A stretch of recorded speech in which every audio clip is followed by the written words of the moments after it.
Okay. Good morning and good evening everyone. Welcome back. మనం నిన్న Kubernetes start చేసాం కదా.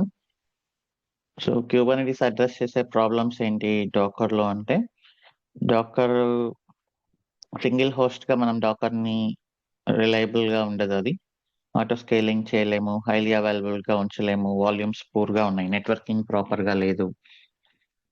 ఓకే, సో ఈ రీజన్స్ అన్నిటి వల్ల మనకు ఒక కంటైనర్ ని మేనేజ్ చేసే ఒక ఆర్కెస్ట్రేషన్ టూల్ కావాల్సి వచ్చింది. So that is Kubernetes is the popular container orchestration tool now in the market. Okay, and నిన్న మనం EKS CTL యూస్ చేసి కంటైనర్ క్రియేట్ చేసాం. మన సెటప్ వచ్చేసి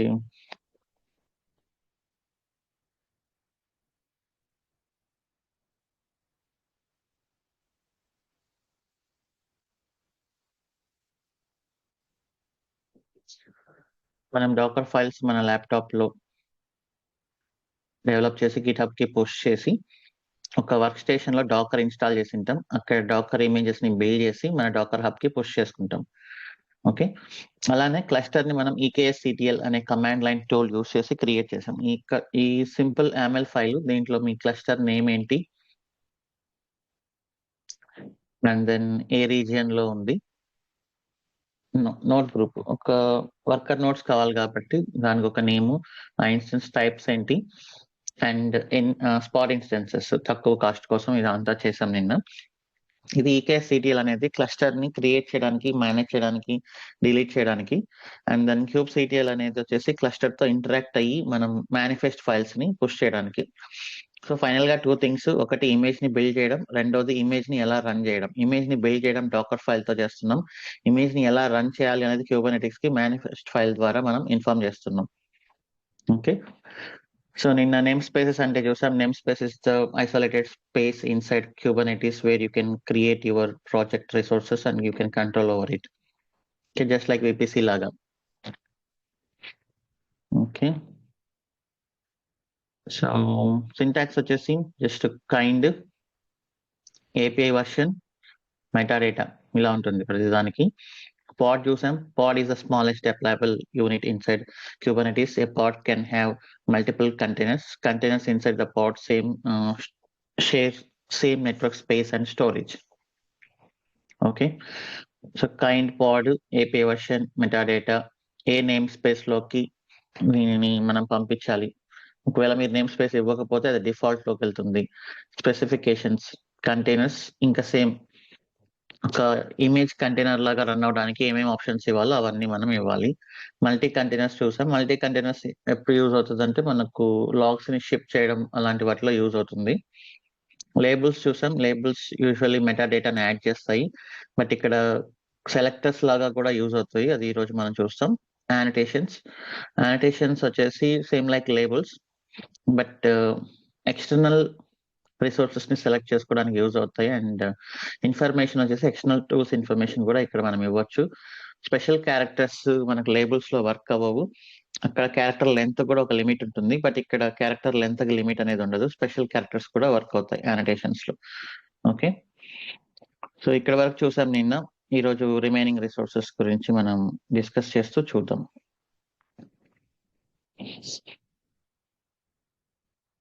ఓకే, ఫస్ట్ రెడీ అవుతుంది.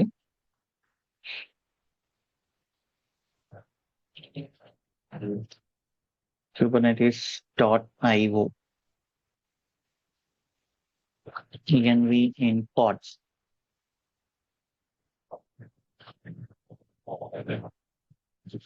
మనం ఈఎన్వి అనేది చూసాం కదా డాకర్ ఫైల్లో. అలానే మనం ఇమేజ్ బిల్డ్ టైమ్ లో కాకుండా మీరు రన్ టైమ్ లో కూడా ఇవ్వచ్చు ఎన్విరాన్మెంట్ వేరియబుల్స్. ఓకే, సో ఇక్కడ ఇచ్చినా కూడా ఇది యాక్సెస్ చేయొచ్చు అనమాట మనం. సో ఒకసారి చేసి చూద్దాం. 06env.aml kind quad API version v1 metadata name వచ్చేసి ఈఎన్వి అని ఇస్తున్నాం. స్పెక్, కంటైనర్స్, నేమ్, nginx అని ఇస్తున్నాం, ఇమేజ్ nginx. సో ఇక్కడ మనం ఎన్విరాన్మెంట్ వేరియబుల్ సెట్ చేయొచ్చు. జస్ట్ env ఇచ్చి list of environment variables, env list of environment variables, key value pairs, key name ఏంటి, కీ వాల్యూ ఏంటి. నేమ్ వచ్చేసి course value DevOps, name trainer value.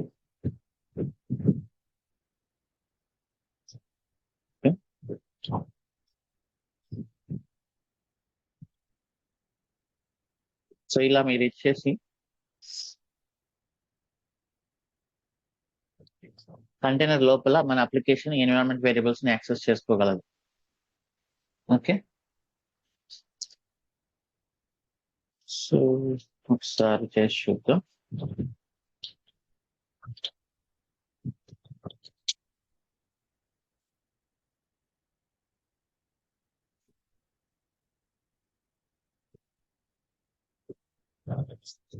Cluster ready అయితే మనం kubectl get nodes. Okay, hit clone.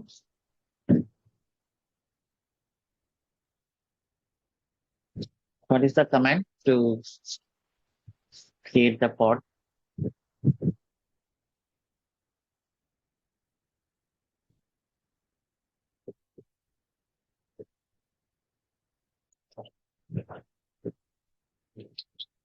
alias అని ఇచ్చి kubectl apply -f. alias అంటే ఈ kubectl apply -f కి షార్ట్ కట్ క్రియేట్ చేస్తున్నాం. ఇప్పుడు నేను ka స్పేస్ 06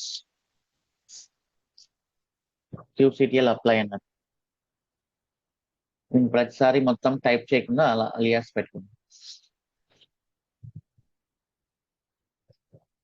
ఓకే, సో అలానే alias kp kubectl get pods అనుకోండి, kubectl get pods.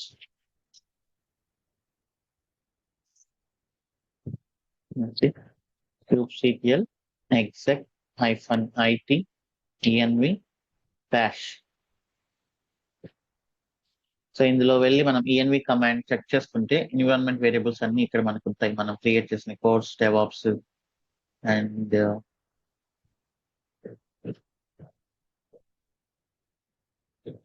Trainer, duration, ఇలా. Okay, this is about env.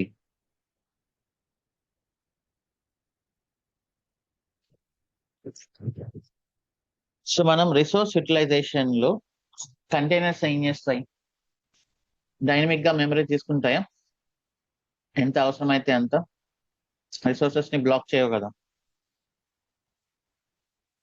ఒకవేళ బై మిస్టేక్ ఏదైనా సమ్ కోడింగ్ ఎర్రర్ జరిగి మెమరీ అనేది ఎక్కువ కన్జ్యూమ్ అవుతున్నప్పుడు, జనరల్ గా డేటాబేస్ తో కనెక్షన్ అనేది ఎస్టాబ్లిష్ అయినప్పుడు కొంచెం మెమరీ కన్జ్యూమ్ అవుతుంది. మన వర్క్ అయిపోయిన తర్వాత డేటాబేస్ కనెక్షన్ అనేది డిలీట్ అయిపోతుంది. జనరల్ గా బ్యాక్ ఎండ్ DBతో కనెక్షన్ తీసుకుంటుంది. కనెక్షన్ తీసుకొని రిజల్ట్స్ ఫెచ్ చేశాక కనెక్షన్ క్లోజ్ అవుతుంది. కనెక్షన్ క్లోజ్ అయితే మెమరీ రిలీజ్ అవుతుంది.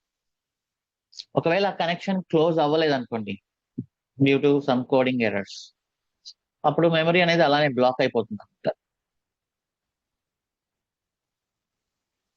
ఇంకా మెమరీ బ్లాక్ అయిపోయినప్పుడు ఇక మొత్తం జస్ట్ లైక్ మన మొబైల్ ఎలా అయితే స్టక్ అవుతుందో, కొన్నిసార్లు మెమరీ రిలీజ్ చేయనప్పుడు మనం ఇంటెన్షనల్ గా మెమరీని కిల్ చేస్తాం అన్ని యాప్స్ ని.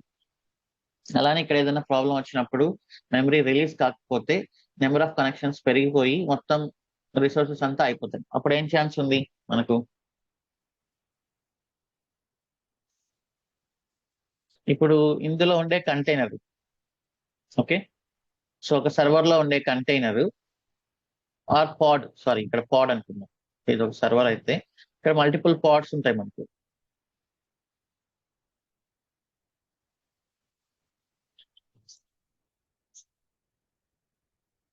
ఇది ఒక ప్రాజెక్ట్ కి సంబంధించిన పాడ్, ఇది ఒక ప్రాజెక్ట్ సంబంధించిన పాడ్, ఇలా రకరకాల ప్రాజెక్ట్ సంబంధించిన పాడ్స్ ఒక సర్వర్ లో ఉండే ఛాన్స్ ఉంది. ఇప్పుడు ఇది ఒక్క పాడే మొత్తం సర్వర్ రిసోర్సెస్ అన్ని బ్లాక్ చేసింది అనుకోండి, అప్పుడు వీటికి ఇంకా రిసోర్సెస్ ఉండవు కదా.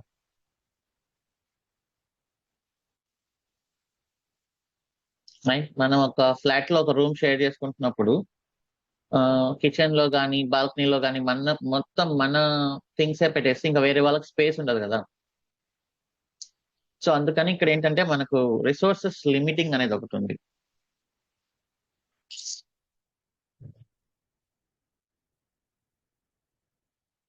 సో డైనమిక్ రిసోర్స్ అలొకేషన్ అనేది మంచిదే ప్రాపర్ గా వాడుకుంటే, బట్ మన కోడింగ్ లో మిస్టేక్స్ అనేవి జరుగుతుంటాయి కాబట్టి, సో ఇక్కడ మనం ఏంటంటే రిసోర్స్ రిక్వెస్ట్ అండ్ లిమిట్స్ అనేది ఉంటుంది.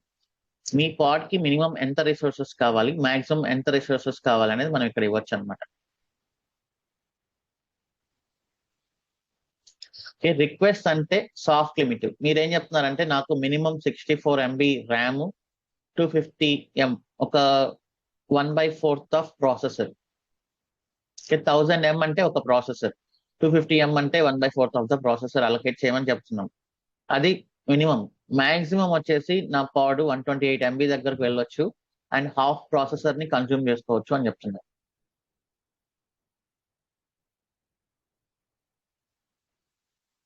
ఓకే, సో ఇక దీనిని మించి ఒకవేళ మీ అప్లికేషన్ లో ఏదైనా కోడింగ్ ప్రాబ్లం ఉండి రిసోర్సెస్ రిలీజ్ అవ్వకపోయినా ఇంకా మాక్సిమం అంతే వస్తుంది అనమాట మీకు, అంతకు మించి రాదు. సో అప్పుడు మీరు వెళ్ళి చూస్తారు పాడ్ ఏంటి 100% రిసోర్సెస్ ని కన్జ్యూమ్ చేస్తుందని చెక్ చేసుకున్నప్పుడు అప్పుడు మీకు అర్థమవుతుంది, ఓకే ఇక్కడ మెమరీ అనేది బ్లాక్ అయింది, ఎందుకు బ్లాక్ అయింది అనేది లాగ్స్ చెక్ చేసుకొని వాళ్ళు క్లియర్ చేస్తారనమాట డెవలపర్స్. సో ఇది చాలా ఇంపార్టెంట్, ఇది ఖచ్చితంగా ఇవ్వాలి యూజువల్లీ అప్లికేషన్స్ లో. Resource request and resource limits. ఇప్పుడు అది చేస్తే 07 రిసోర్సెస్, ఇప్పుడు ఇదే పాడ్ కి మనం ఇక్కడ రిసోర్సెస్ అని ఇవ్వాలి. ఎన్విరాన్మెంట్ తీసేస్తున్నాం, రిసోర్సెస్ రిక్వెస్ట్ లిమిట్స్. రిక్వెస్ట్ అంటే సాఫ్ట్ అనమాట. రిక్వెస్ట్ లో మెమరీ ఎంత, 68 MB, CPU నేను 100 మిల్లీ-కోర్ ఇస్తున్నాను అంటే 1/10 సరిపోతుంది మనకు. సో ఇది వచ్చేసి limits. Limits equal limits can be equal to request but should not be less than request. ఇది సాఫ్ట్ లిమిట్ కాబట్టి, ఇది హార్డ్ లిమిట్.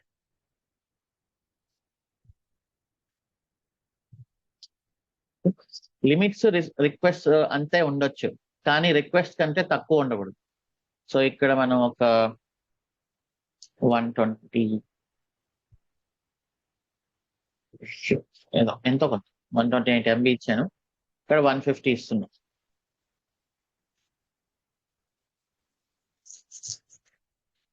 ఇంతకు మించి అది మీ సర్వర్ యొక్క రిసోర్సెస్ ని ఆక్యుపై చేయలేదండి.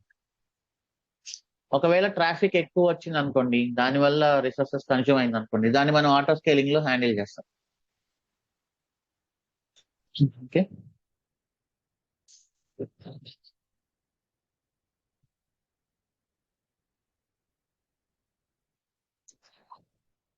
kubectl apply 07 resources. ఏంటి అదది ఇది? ఓ నేమ్ సేమ్ ఇచ్చానా? నేమ్ సేమ్ ఇవ్వబడి, నేమ్ సేమ్ ఇస్తే వర్క్ అవ్వచ్చు. ఆల్రెడీ ఒక పార్ట్ రన్ అవుతుంది కాబట్టి సేమ్ నేమ్ తో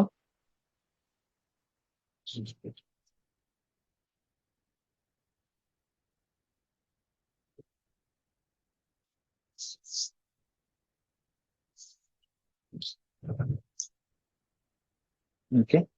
సో ఎప్పుడైనా మీకు ఏ పాడ్ ఎంత కన్జ్యూమ్ చేస్తుందో కావాలి అంటే టాప్ పాడ్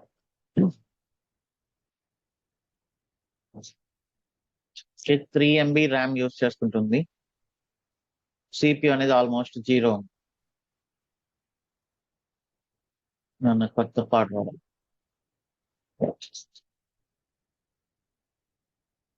ఓకే. సో ఇప్పుడు 3 MB RAM 3 milli core out of 1000.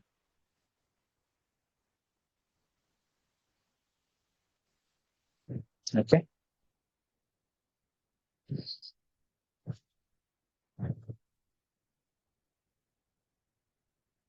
So that is about setting the resource request and limits.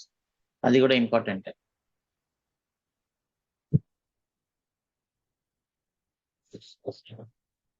So ఇది పాడ్ గురించి యాక్చువల్లీ.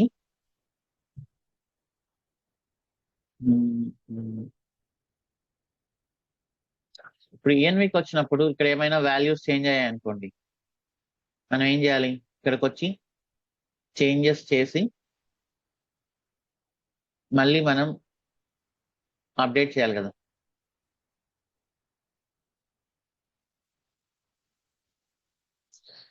సో మనం ఏమనుకున్నామంటే from the beginning you should not mix configuration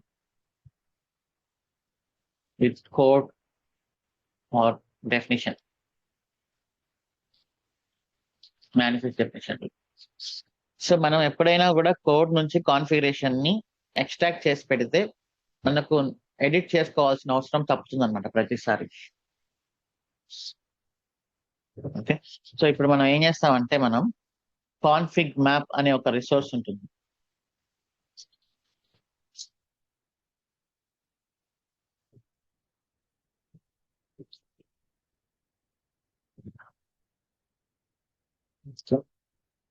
models ఇది పాడ్ అనుకుందాం. Config map అనే resource లో మనం మన వేరియబుల్స్ ఎన్విరాన్మెంట్ వాల్యూస్ అన్ని ఇస్తాం. ఈ పాడ్ దీన్ని కనెక్ట్ అవుతుంది. సో మన గోల్ ఏంటి? మెయిన్ కాన్ఫిగరేషన్ డిస్టర్బ్ చేయకూడదు. ఓకే, మీకు ఏమైనా వాల్యూస్ చేంజ్ అయ్యాయి అనుకుందాం. వాల్యూస్ ఏమైనా చేంజ్ అయితే మనం దీంట్లో చేంజెస్ చేసి ఈ పాడ్ ని రీస్టార్ట్ చేస్తాం అన్నమాట. సో ఇది ఎప్పుడైనా కూడా కోడింగ్ లో అయినా వేరే ఏ వర్క్ లో అయినా కూడా మనము కాన్ఫిగరేషన్ ని ఎప్పుడు సపరేట్ చేసి ఇంటిగ్రేట్ చేయాలి. లూజ్ కప్లింగ్ అన్నమాట ఇది. ఇది tight coupling. So tight coupling కంటే లూజ్ కప్లింగ్ చాలా బెటర్. ఎందుకంటే ఏమైనా చేంజెస్ జరిగినప్పుడు ఇక్కడ ఆ చేంజెస్ చేసి దీన్ని రీస్టార్ట్ చేస్తాం, సరిపోతుంది. So you can do that using config map. So మనం ఒక పాడ్ కి కావాల్సిన కాన్ఫిగరేషన్ ని కాన్ఫిగ్ మ్యాప్ అనే రిసోర్స్ ద్వారా మనం సప్లై చేయొచ్చు. ఇది కూడా just same key value pairs అనమాట.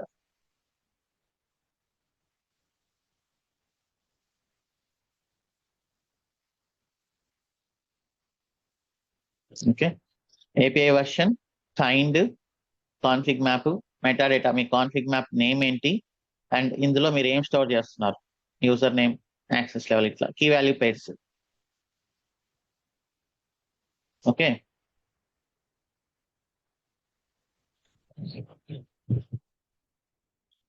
సో కాన్ఫిగ్ మ్యాప్ అనేది ఒకటి క్రియేట్ చేద్దాం.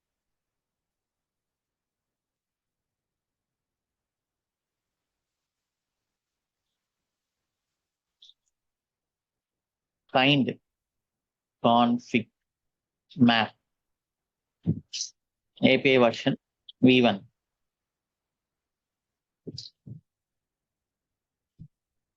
Metadata, name of the config map. నేను అంజెనిక్స్ అని ఇస్తున్నాను, ఆర్ మై కాన్ఫిగ్ ఏమైనా ఇచ్చుకోవచ్చు మీరు నేమ్.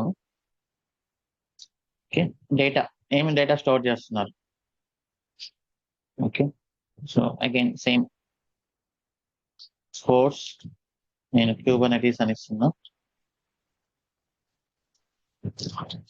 డ్యూరేషన్ 25 hours అని ఇస్తున్నా. ఇది కాన్ఫిగ్ మ్యాప్. ఫస్ట్ ఈ కాన్ఫిగ్ మ్యాప్ ని మనం క్రియేట్ చేద్దాం.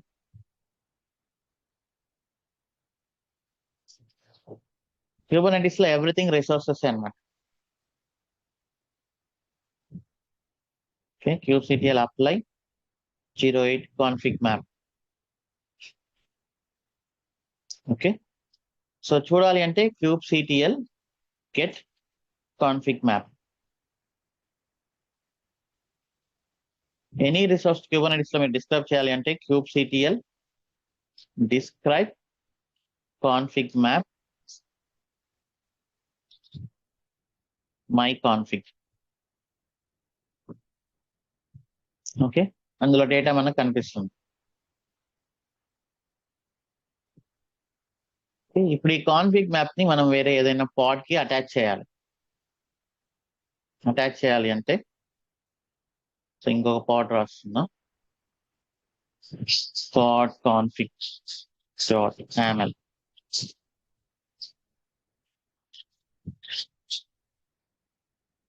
ఒక్క నిమిషం.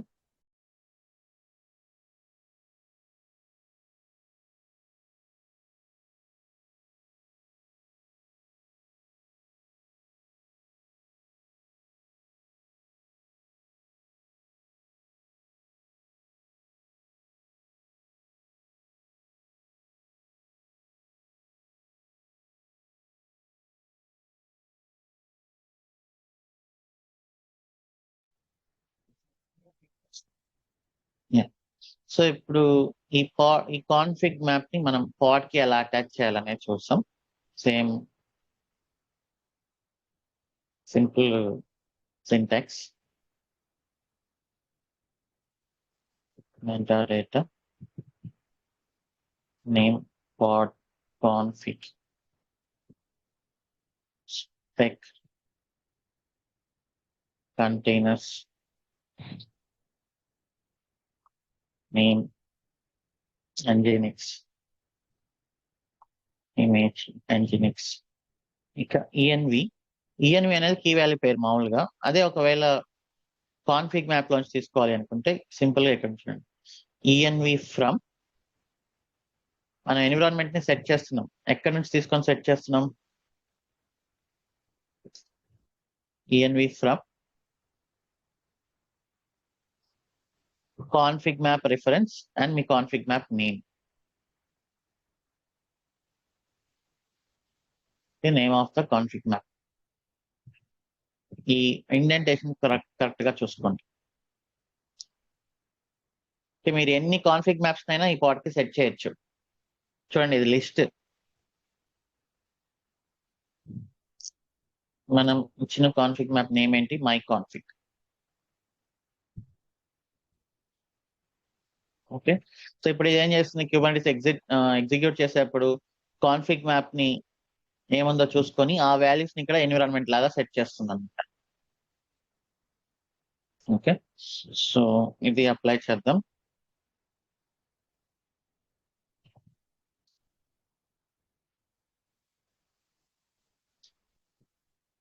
git pull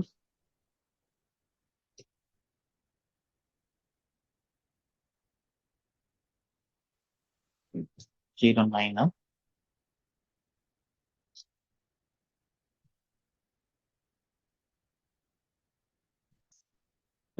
so kubectl exec-it pod config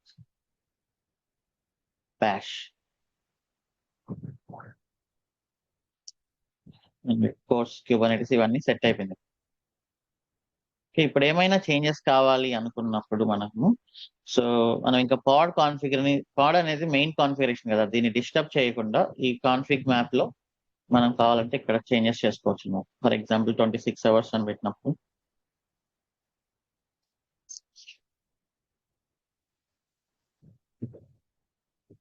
git pull Kubernetes config map ని కాన్ఫిగర్ అయింది, అప్డేట్ అయింది. ఇప్పుడు ఏంటంటే మనం kubectl delete pod 0 delete -f 09 ఇలా ఇచ్చాను. మళ్ళీ రీక్రియేట్ చేయాలన్నమాట. సో ఇక్కడ మనకు వచ్చిన అడ్వాంటేజ్ ఏంటి అంటే పాడ్ కాన్ఫిగరేషన్ లోకి వెళ్ళి మీరు ఎడిట్స్ చేయట్లేదు అంతే. kubectl exec-it pod config bash env 26 hours duration. So మనం ఒక అప్లికేషన్ కావాల్సిన వాల్యూస్ అన్నిటిని మనం ఈ కాన్ఫిగ్ మ్యాప్ ద్వారా ఇస్తాం అన్నమాట.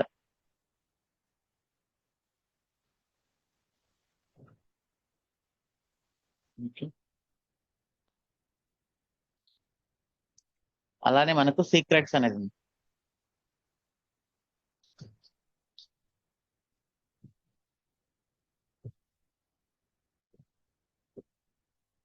సీక్రెట్ లో ఏదైనా కాన్ఫిడెన్షియల్ ఇన్ఫర్మేషన్ అన్నమాట.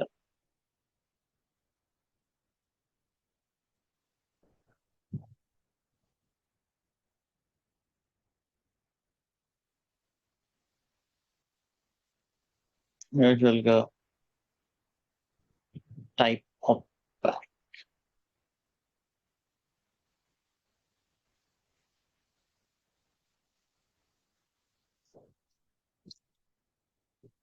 సేమ్ ఇది కూడా కీ వాల్యూ పైర్స్ లాగానే.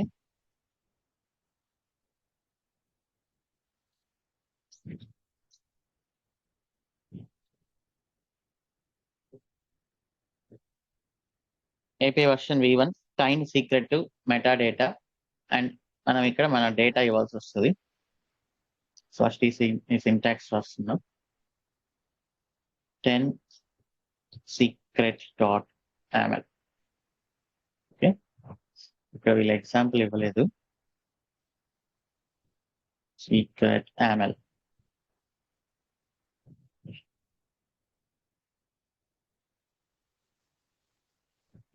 టైప్ opaque అని ఇచ్చేసి, అంటే ఇందులో సర్టిఫికేట్స్ కూడా మనం చేసుకోవచ్చు అనమాట. నేను ఇప్పుడు ప్రెసెంట్ సింపుల్ గా స్టోర్ చేస్తున్నాను. Okay, data user name password ఇచ్చుకోవచ్చు. ఇలా ఏమైనా కాన్ఫిడెన్షియల్ ఇన్ఫర్మేషన్. కానీ మీరు ఇక్కడ ఇచ్చేటప్పుడు డైరెక్ట్ టెక్స్ట్ ఇవ్వకూడదు, base64 టెక్స్ట్ ఇవ్వాలన్నమాట.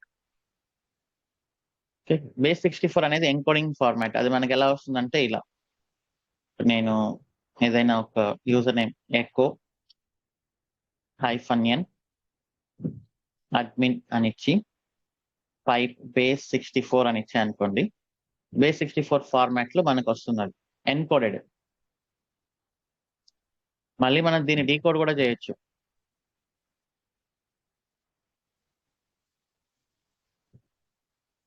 ఇది రియల్ గా సీక్రెట్ కాదు, జస్ట్ ఊరికే అలా ఎందుకు పెట్టారో తెలియదు.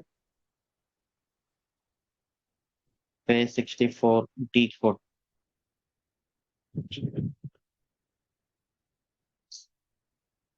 Decode command -decode. -decode.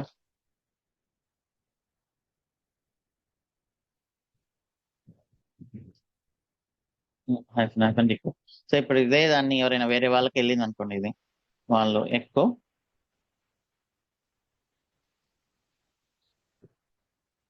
ఇలా ఇచ్చి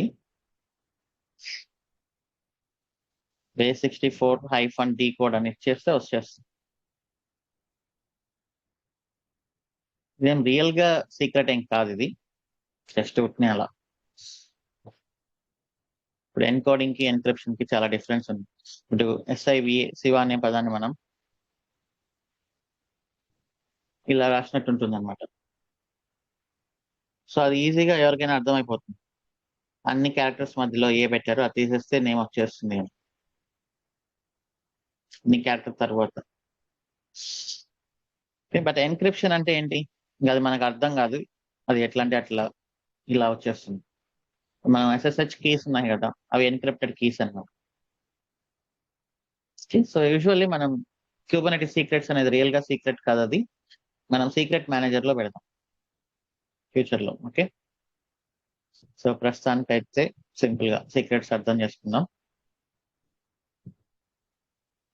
సో ఇది మనం ఇక్కడ ఇవ్వాలి.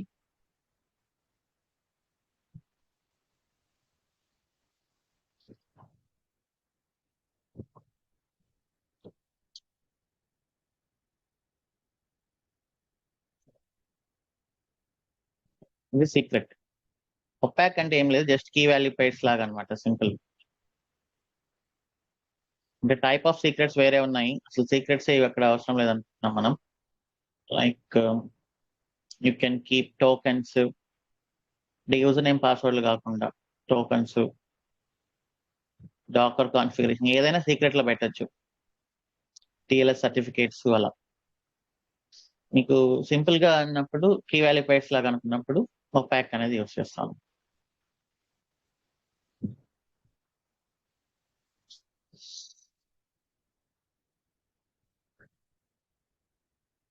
Git pull, kubectl apply secret, kubectl get secret, kubectl describe secret dot file secret. మనకు కనిపించట్లేదు, జస్ట్ ఇది సీక్రెట్ కాబట్టి అన్నట్లు అంతే. సో ఇది మనం పాడ్ కి అటాచ్ చేయాలి అంటే సేమ్ కాన్ఫిగరేషన్ ని అటాచ్ చేసినట్లే, పాడ్ secret.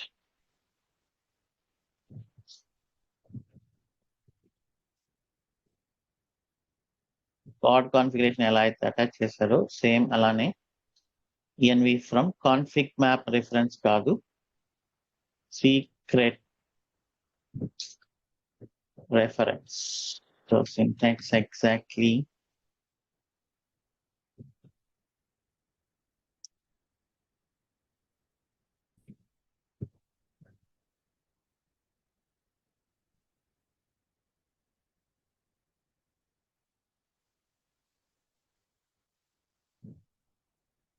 secret key reference. So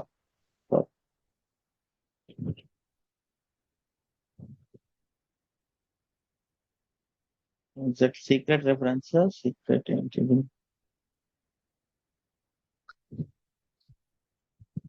secret reference.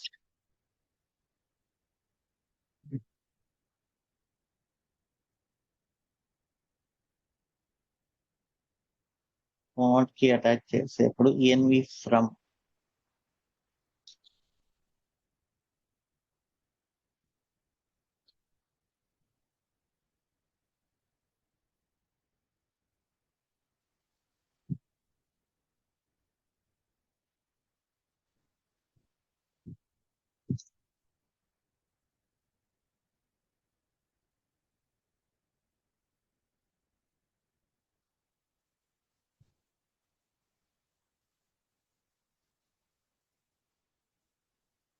create secret pod reference.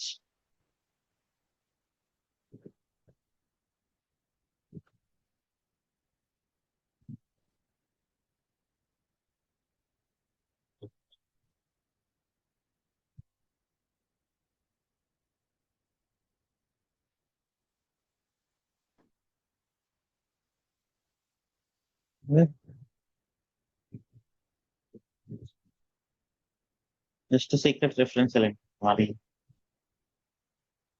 మీ సీక్రెట్ నేమ్ ఏంటి?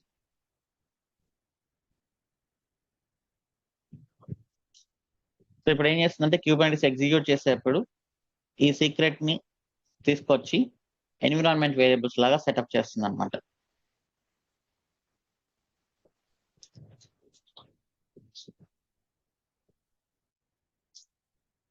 A11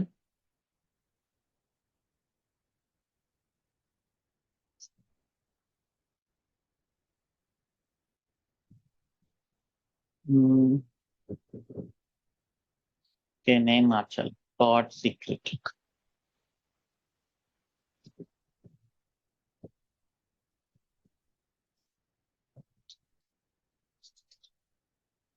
ఓకే,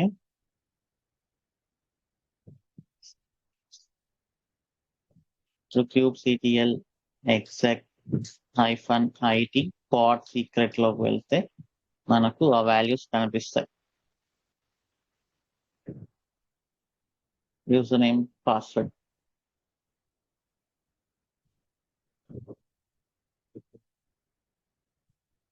ఓకే, సో ఇది సీక్రెట్.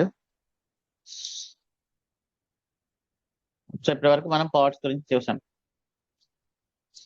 ఇప్పుడు మనం పాడ్స్ ని రన్ చేస్తున్నాం కానీ Nginx అది యాక్సెస్ చేయాలంటే ఎలా? బయట ఇప్పుడు Nginx కంటైనర్ ఆర్ పాడ్ మనం రన్ చేస్తున్నాం, అప్లికేషన్ రన్ చేస్తున్నాం, దాన్ని బయట ఎవరైనా యాక్సెస్ చేయాలి. So how can we do that? Or pod to pod communication. For example front end ఉంది, బ్యాక్ ఎండ్ పాడ్ ఉంది, ఆ రెండు ఒకదానితో ఒకటి ఎలా కమ్యూనికేట్ అవుతాయి?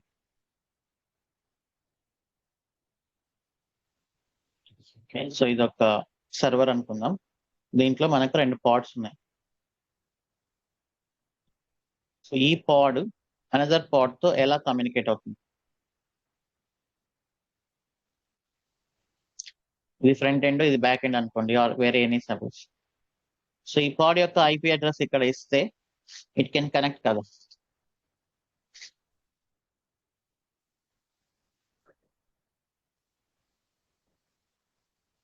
రైట్?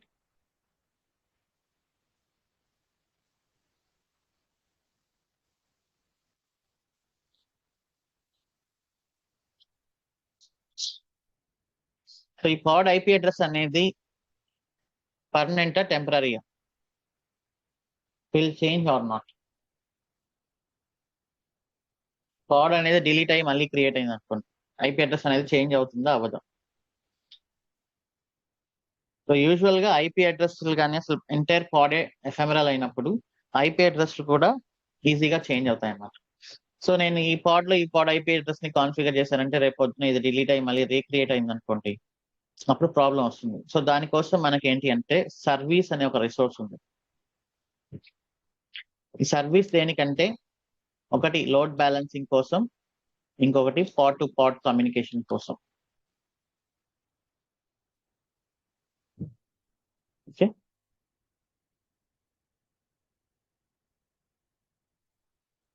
సో సర్వీస్ కి వచ్చేసి నేమ్ ఉంటుంది. సో ఇప్పుడు ఏమవుతుందంటే ఈ పాడ్ కి మధ్యలో మనకు ఈ ప్రతి పాడ్ ని ఒక సర్వీస్ తో మనం యాక్సెస్ చేస్తాం. సూపర్నెట్ సర్వీస్.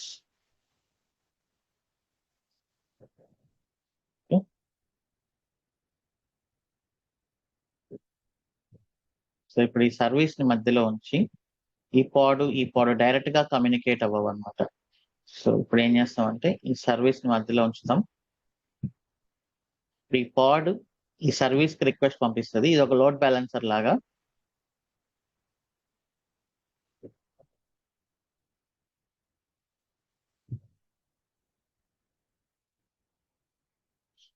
ఈ సర్వీస్ ఏం చేస్తుందంటే ఈ పాడ్ కి దాన్ని ట్రాన్స్ఫర్ చేస్తుంది, లైక్ లోడ్ బ్యాలెన్సర్ లాగా. దీనికి ఒక నేమ్ ఉంటుంది, సర్వీస్ కి ఒక నేమ్, లైక్ డిఎన్ఎస్ లాగా. ఓకే, సో ఇప్పుడు ఈ పాడ్ ఏంటి అంటే ఈ సర్వీస్ నేమ్ ని యూజ్ చేసుకుంటుంది, ఇక్కడ రిక్వెస్ట్ వస్తుంది. నేమ్ అనేది అయితే ఎప్పుడు చేంజ్ అవ్వదు కదా, ఐపీ అడ్రస్ చేంజ్ అవుతాయి కాబట్టి, జస్ట్ లైక్ రౌట్ 53 రికార్డ్ లాగా అనమాట. అండ్ లోడ్ బ్యాలెన్సింగ్, ఇక్కడ మల్టిపుల్ పాడ్స్ ఉన్నాయనుకోండి, సో మనం ఎన్ని పాడ్స్ ఉన్నాయో మనకు అనవసరం, మనం ఈ సర్వీస్ ని హిట్ చేస్తాం, ఇది వచ్చేసి వీటికి రిక్వెస్ట్లను పంపిస్తున్నాం.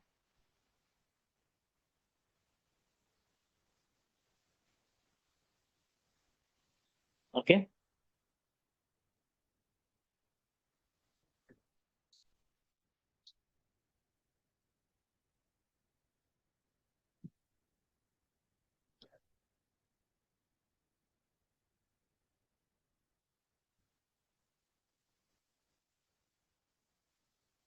so in Kubernetes, the service is a method for exposing a network application that is running as one or more pods in your cluster. So ఇది కొంచెం డెఫినేషన్ అనేది డిఫికల్ట్ గా రాశారు కాబట్టి, service can be used for load balancing purpose and pod to pod communication purpose, where one pod can communicate with other pod through the service. Okay, service discovery అంటారు actually, అంతే.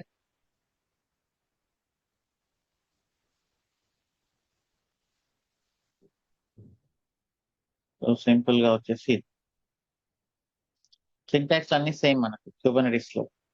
నేను 12 service dot YAML రాస్తున్నా. Kind service API version v1, metadata, name of the service. నేను name Nginx అని ఇచ్చాను. Okay, ఇంకా spec. ఈ spec లో మనకు సెలెక్టర్ అని ఉంది. అంటే ఈ సర్వీస్ వెళ్ళి ఏ పార్ట్స్ ని అటాచ్ అవ్వాలి అనేది ఈ సెలెక్టర్స్ ద్వారా వస్తుంది అనమాట. అది వద్దాం, లైక్ పోర్ట్స్ కి వస్తున్నా. సెలెక్టర్ కిందనే ports, TCP protocol, service port ఇది టార్గెట్ కంటైనర్ పోర్ట్ అనమాట. సో యూజువల్లీ మనం ఇవ్వాల్సిన అవసరం లేదు, కంటైనర్ ఏది ఓపెన్ చేస్తే అది. నేను 80 అని ఇవ్వాలి. ఓకే, సో చూద్దాం ఇప్పుడు. సర్వీస్ వెళ్ళి పాడ్స్ కి అటాచ్ అవ్వాలి. ఏ పాడ్స్ కి అటాచ్ అవ్వాలి? ఇక్కడేమో ఎన్నో పాడ్స్ ఉంటాయి మనకు. ఓకే, సర్వర్ లో ఆ క్యూబర్నెటిస్ లో రకరకాల పాడ్స్ ఉంటాయి. ఏ పాడ్స్ కి అటాచ్ అవ్వాలి అనేది ఎలా? Now here labels are used as selectors.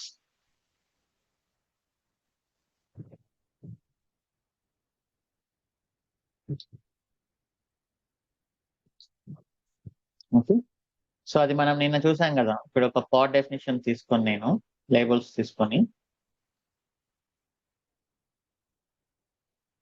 చూడండి, నేను దీన్ని కూడా నేమ్ వచ్చేసి బ్యాక్ ఎండ్ అని ఇస్తున్నా. ఫర్ ఎగ్జాంపుల్ ఇది బ్యాక్ ఎండ్ పాడ్ అనుకుందాం. దీనికి నేను లేబుల్స్ ఇచ్చాను. ఇవే లేబుల్స్ మనం ఇక్కడ ఇవ్వాలనుకుంటా. ఓకే, సో అప్పుడు ఏమవుతుంది తెలుసా? ఈ పాడ్ అనేది క్రియేట్ అయింది. ఓకే, సర్వీస్ అనేది క్రియేట్ అవుతున్నప్పుడు ఇది చూసుకుంటుంది ఏ పాడ్ కి అయితే ఈ లేబుల్స్ అన్ని సెట్ అయి ఉన్నాయో ఈ సర్వీస్ వెళ్ళి దానికి అటాచ్ అవుతుంది అనమాట. ఓకే, అందుకే లేబుల్స్ అనేది మీనింగ్ఫుల్ గా ఇవ్వాలి. ఇప్పుడు వేరే ప్రాజెక్ట్ లో రోబోషాప్ ప్రాజెక్ట్ చేస్తున్నప్పుడు ఆ ప్రాజెక్ట్ వాళ్ళు రోబోషాప్ అని ఇచ్చుకున్నారు అనుకోండి, అలా ఇవ్వకూడదు. ఓకే, అందుకే మీనింగ్ఫుల్ గా యూనిక్నెస్ వచ్చేలాగా ఇవ్వాలని. ఇంకా మీరు కావాలనుకుంటే వర్షన్ కూడా ఇచ్చుకోవచ్చు.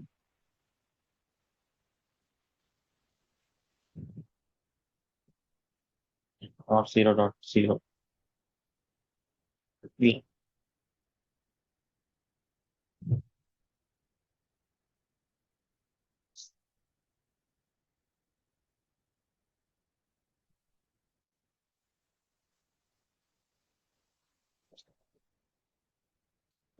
CTL అన్ని పార్ట్స్ ని డిలీట్ చేస్తున్నా. అన్ని పార్ట్స్ ని డిలీట్ చేయడానికి CTL delete all parts.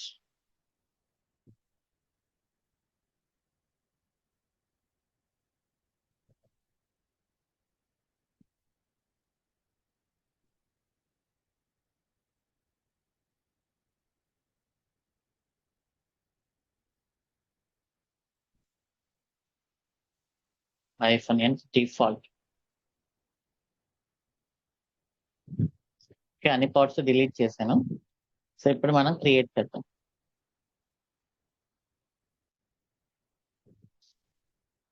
ఇంతకు ముందు ఏమైనా నేమ్స్ ఏముంటే క్లాష్ అవుతాయేమో. kubectl apply 12 service.yaml. Okay, so ఇప్పుడు సర్వీస్ గురించి చూడాలంటే kubectl get svc. ఇప్పుడు ఒక IP అడ్రస్ వచ్చి చూడండి. మన Nginx అనే సర్వీస్ కి ఒక IP అడ్రస్ వచ్చింది. That is called as cluster IP usually. Okay, ఇప్పుడు మన పాడ్ IP అడ్రస్ చూడాలంటే kubectl get pods -o wide అని ఇచ్చామంటే మన పాడ్ యొక్క ఐపీ అడ్రస్ కూడా ఇక్కడ కనిపిస్తాయి. మన పాడ్ ఐపీ అడ్రస్ వచ్చేసి 192.168.25.37. ఓకే, సో ఇప్పుడు ఎలా కనెక్ట్ అవ్వాలి అనేది చూద్దాం. నేను KA03 ఏదో ఒక పాడ్ క్రియేట్ చేశాను. ఇప్పుడు మనం ఎందుకు చేస్తున్నాం ఇదంతా? ఒక పాడ్ నుంచి వేరే పాడ్ కి సర్వీస్ ద్వారా ఎలా కనెక్ట్ అవ్వాలి అనే దాని గురించి చెక్ చేస్తున్నాం కదా మనం. ఓకే, నేను ఇప్పుడు ఈ మల్టీ కంటైనర్స్ అనే దాంట్లోకి ఎగ్జెక్ అవుతాను. kubectl exec -it multi containers -bash. ఇప్పుడు నేను మల్టీ కంటైనర్స్ అనే దాంట్లో ఉన్నాను. ఓకే, ఇప్పుడు నేను ఇక్కడ కర్ల్ nginx అని ఇస్తున్నా. nginx అనేది ఏంటి? Service name. ఓకే, ఇప్పుడు నాకు రెస్పాన్స్ రావాలి. ఇప్పుడు ఈ nginx అనేది దేనికి అటాచ్ అయింది? ఈ బ్యాక్ ఎండ్ అనే పాడ్ కి అటాచ్ అయింది. నాకు ఇప్పుడు రెస్పాన్స్ రావాలి. వచ్చింది కదా? సో ఏం జరుగుతుంది ఇక్కడ? నేను మల్టీ కంటైనర్స్ పాడ్ లో ఉన్నా. ఇక్కడ నేను కర్ల్ nginx అని ఇచ్చాను. nginx అనే సర్వీసు, ఈ సర్వీసు ఇక్కడ మన పాడ్ కి అటాచ్ అయింది. ఈ సర్వీసు మన పాడ్ కి అటాచ్ అయింది. సో అటాచ్ అయినప్పుడు ఏం జరుగుతుంది? నేను దీనిపైన రిక్వెస్ట్ పంపించాను అంటే ఈ సర్వీస్ కి, ఇది దాన్ని ఫార్వర్డ్ చేస్తుంది. ఆ పోర్ట్స్ నెంబర్స్ కూడా ఇక్కడ మనం మెన్షన్ చేసాం. సర్వీస్ పోర్ట్ నెంబర్ 18 హిట్ చేస్తే ఇది దీనికి అటాచ్ అయిన కంటైనర్ కి, ఐ మీన్ పాడ్ కి ఫార్వర్డ్ చేస్తుంది.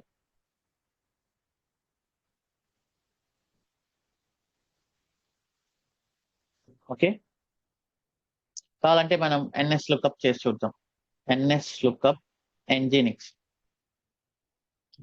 App update -y.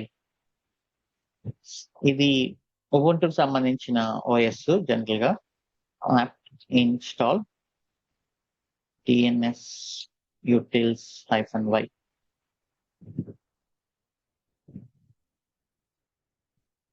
ఇప్పుడు ఏమొచ్చింది మనకు? 141.176. ఓకే, సర్వీస్ ని హిట్ అయింది, ఐపీ అడ్రస్ వచ్చింది. జస్ట్ లైక్ లోడ్ బ్యాలెన్సర్ లాగా మనం దీన్ని హిట్ చేసామంటే ఇది ఫార్వర్డ్ చేస్తుంది రిక్వెస్ట్.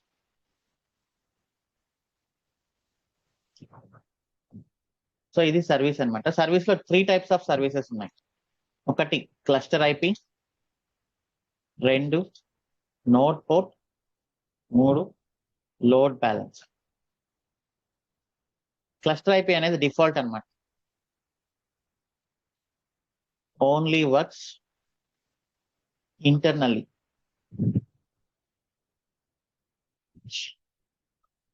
ఓకే, అంటే ఒక పాడ్ ఇంకొక పాడ్ తో కనెక్ట్ అవ్వడానికి క్లస్టర్ ఐపీ ఈజ్ ఇనఫ్. ఈ నోడ్ పోర్ట్ లోడ్ బ్యాలెన్సర్ అనేది ఎక్స్టర్నల్. నేను ఇంటర్నెట్ లో ఓపెన్ చేయాలి, క్లస్టర్ ఐపీ అనేది వర్క్ అవ్వదు. సో ఇలా వర్క్ అవుతుందా? నేను ఇంటర్నెట్ లోకి వెళ్ళి nginx.com అని ఇస్తే వర్క్ అవుతుందా? సో ఇది ఓన్లీ ఈ క్యూబర్నెటిస్ వరకే అనమాట క్లస్టర్ ఐపీ అనేది ఇంటర్నల్. బట్ మీరు ఎప్పుడైనా బయట ఇంటర్నెట్ కి పబ్లిక్ కి ఎక్స్పోజ్ చేయాలి అనుకున్నప్పుడు you can use node port. Node port అంటే చూద్దాం. జస్ట్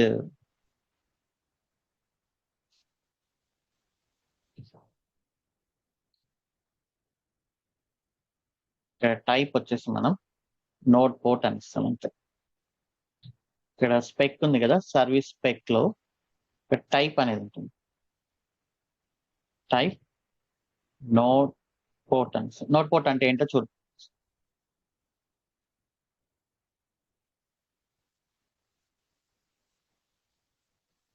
టైప్ నోడ్ పోర్ట్ అని ఇచ్చామంటే ఏం జరుగుతుందనే చూద్దాం. నేమ్ మార్చాలి,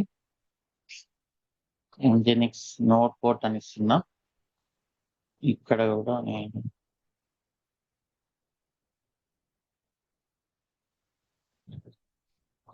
ఏమో నోట్ పోర్ట్,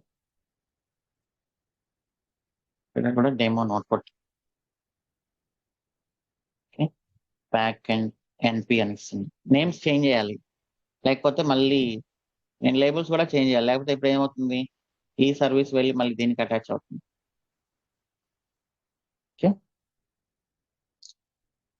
సో ఇప్పుడు ఈ నోట్ పోర్ట్ ఇచ్చినప్పుడు ఏం జరుగుతుందో చూద్దాం.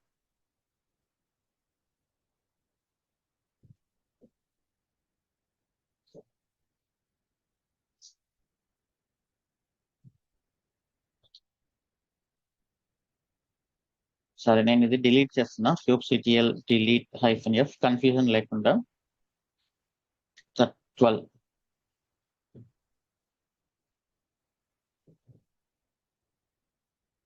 ఓకే, సో అది డిలీట్ చేశాను. kubectl apply 13 git pull.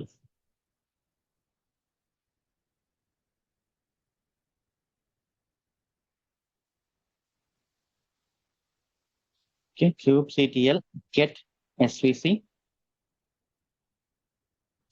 చూడండి ఇక్కడ nginx np టైప్ వచ్చేసి నోట్ పోర్ట్, క్లస్టర్ ఐపి కూడా వచ్చింది. ఇక్కడ చూడండి ఎక్స్ట్రాగా ఏదో ఒక పోర్ట్ ఓపెన్ అయిందమ్మా. సో ఇక్కడ ఏం జరుగుతుందంటే, ఇప్పుడు ఇది మన సర్వర్ అనుకుందాం. ఈ సర్వర్ కు మనకు తెలిసిందే 0 to 65,535 పోర్ట్స్ ఉంటాయి. మీరు నోట్ పోర్ట్ అని ఇచ్చినప్పుడు క్యూబర్నెటిస్ ర్యాండమ్ గా ఒక పోర్ట్ నెంబర్ ని ఇక్కడ ఓపెన్ చేస్తుంది మీ సర్వర్ కి. ఇక్కడ మనకి ఇచ్చిన పోర్ట్ ఏంటి, 30,135. ఓకే, ర్యాండమ్ గా ఓపెన్ చేస్తుంది ఎఫ్ఎంఎల్ రేంజ్ లో. సో ఇప్పుడు ఎవరైనా యూజర్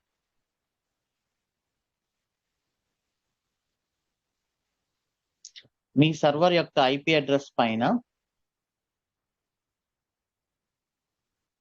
ఆ పోర్ట్ నెంబర్ ని హిట్ చేశాడు అనుకోండి,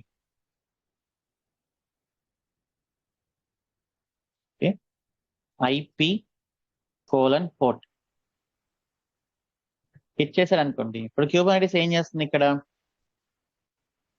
ఎవరైనా దీనిపైన హిట్ చేస్తే దీన్ని ఈ క్లస్టర్ ఐపీకి ఫార్వర్డ్ చేస్తుంది అన్నమాట. సర్వీస్ అన్నమాట, ఇది క్లస్టర్ ఐపీ సర్వీస్.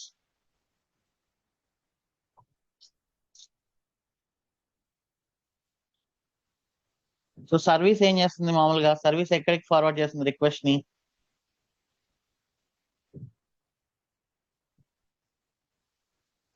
పాడ్ కి ఫార్వర్డ్ చేస్తుంది.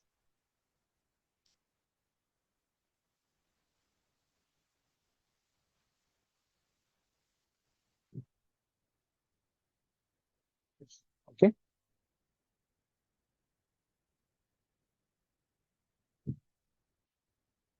సో ఇది టెస్ట్ చేద్దాం ఒకసారి. This is not port. ఇప్పుడు నేను టైప్ అనేది నోట్ పోర్ట్ అని ఇచ్చాను, క్లస్టర్ ఐపీ అని ఎక్కడైనా ఇచ్చానా?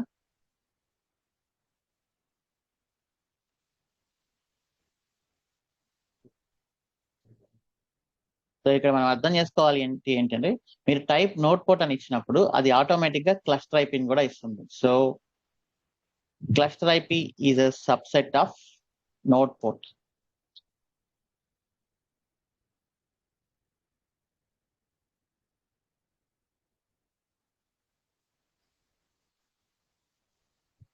మీరు నోట్ పోర్ట్ ని ఓపెన్ చేశారంటే అది ఆటోమేటిక్ గా క్లస్టర్ ఐపీని కూడా క్రియేట్ చేస్తుంది అనమాట.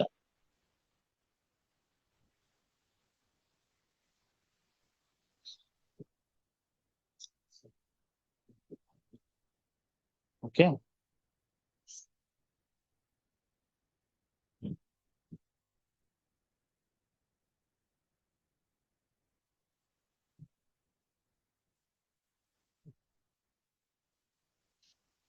సో ఇప్పుడు మనది ఏ సర్వర్ లో ఉందో తెలుసుకోవాలి అంటే kubectl get pods -o wide.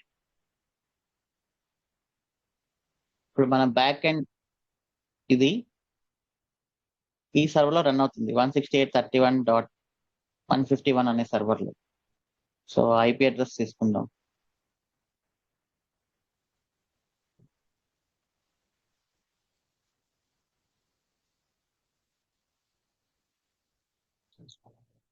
31.151. ఇక్కడ ఉంది కదా, దీని పబ్లిక్ ఐపీ తీసుకొని నోట్ పోర్ట్ ఎంత వచ్చింది అక్కడ 3135. ఓపెన్ అవ్వట్లేదు ఎందుకు?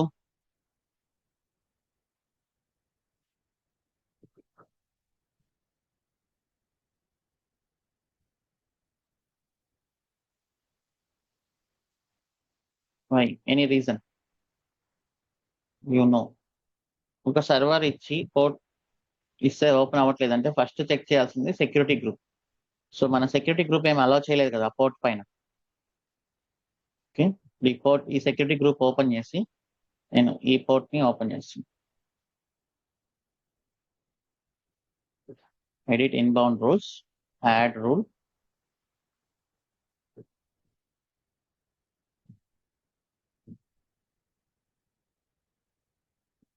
ఓకే, వచ్చింది. సో ఏం జరుగుతుందో చూడండి, నేను ఒక ఐపీ అడ్రస్ ఇచ్చి, అంటే పాడ్ ఎక్కడైతే రన్ అవుతుందో ఆ సర్వర్ యొక్క ఐపీ అడ్రస్ ఇచ్చి పోర్ట్ నెంబర్ ఇచ్చినప్పుడు క్యూబర్నెటిస్ ఇంటర్నల్ గా ఈ నెట్వర్కింగ్ అంతా మేనేజ్ చేసుకుంటుంది అనమాట. That is what Kubernetes is doing the heavy lifting. ఇక్కడ నేను ఈ పోర్ట్ నెంబర్ ఓపెన్ అయింది, ఈ పోర్ట్ పైన ఆ సర్వర్ ని హిట్ చేస్తే అది అక్కడ నుంచి దాన్ని క్లస్టర్ ఐపీకి ఫార్వర్డ్ చేస్తుంది. ఈ క్లస్టర్ ఐపీ వచ్చేసి పాడ్ కి ఫార్వర్డ్ చేస్తుంది. ఒకవేళ నేను వేరే సర్వర్ యొక్క ఐపీ అడ్రస్ ఇస్తే వర్క్ అవుతుందా అవ్వదా? వేరే వర్కర్ నోడ్ యొక్క ఐపీ అడ్రస్ ఇస్తే వర్క్ అవుతుందా అవ్వదా? అవ్వదా?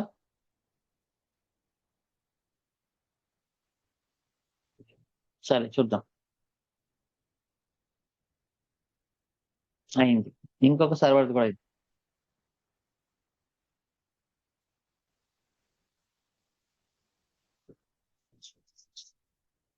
ఇది కూడా అయింది.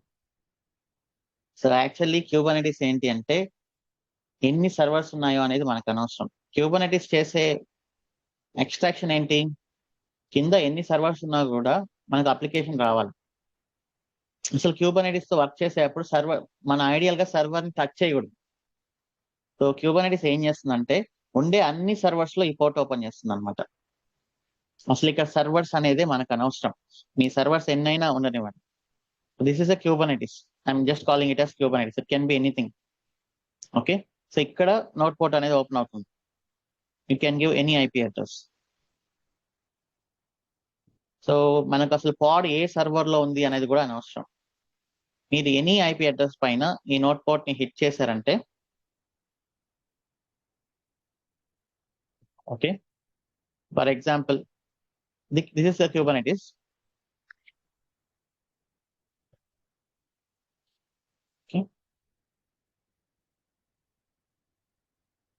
లోపల ఒక సర్వర్ ఉంది,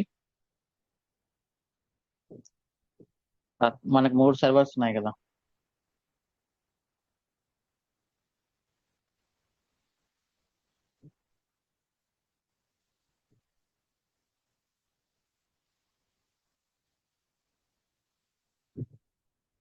ఓకే, మీరు ఎనీ సర్వర్ పైన హిట్ చేయండి. ఫర్ ఎగ్జాంపుల్ ఈ సర్వర్ పైన హిట్ అయిందని,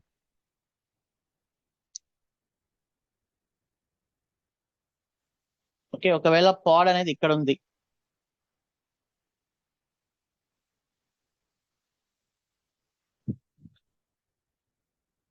ఓకే, సో మనకి ఎక్కడ నుంచి ఫస్ట్ క్లస్టర్ ఐపీకి వస్తుంది, ఇక్కడ నుంచి. ఇది ఏ సర్వర్ లో ఉన్నా కూడా ఈ క్లస్టర్ ఐపీ డైరెక్ట్ గా ఈ పాడ్ ని హిట్ చేస్తుంది అన్నమాట. సో ఎందుకు క్యూబర్నెటిస్ అన్నిటిని కలిపి నెట్వర్కింగ్ గా హ్యాండిల్ చేస్తుంది? ఓకే, క్యూబర్నెటిస్ ఉండేది ఎందుకు? 3 సర్వర్స్ ని టుగెదర్ గా చేసి కోఆర్డినేట్ చేయడానికి. సో మీరు నోట్ పోర్ట్ అనేది ఒకటి ఓపెన్ చేసినప్పుడు అది అన్ని సర్వర్స్ లో ఓపెన్ అవుతుంది, దేనిపైన హిట్ చేసినా కూడా అది క్లస్టర్ ఐపీని వెళ్తుంది అనమాట. మీ పాడ్ ఇక్కడ ఉండని, ఇక్కడ ఉండని, ఎక్కడైనా ఉండని, నేను నోట్ పోర్ట్ నుంచి క్లస్టర్ ఐపీకి వెళ్తున్నా. క్లస్టర్ ఐపీ చూసుకుంటుంది అది ఎక్కడ ఉంది, దాన్ని ఎలా అప్రోచ్ అవ్వాలి అనేది.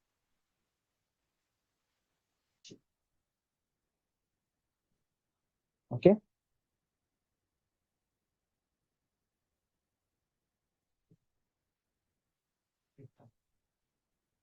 సో మనం ప్రతిసారి ఇలా ఏ పోర్ట్ ఓపెన్ అవుతుందో తెలియనప్పుడు మనం వెళ్ళి సెక్యూరిటీ గ్రూప్ లో వెళ్ళి చేంజెస్ చేసుకోవడం కుదరదు. మీరు కావాలనుకుంటే ఇక్కడ నోట్ పోర్ట్ ని మెన్షన్ చేసుకోవచ్చు, మీకు ఏం నోట్ పోర్ట్ కావాలి అనేది. రేంజ్ వచ్చేసి ఇది, ఈ రేంజ్ లోపల మీ ఇష్టం వచ్చిన పోర్ట్ ని మీరు ఫిక్స్ చేసుకోవచ్చు. ఓకే, ఫర్ ఎగ్జాంపుల్ నాకు నోట్ పోర్ట్ వచ్చేసి ఇది కావాలి అంటుంది 30,007. ఓకే,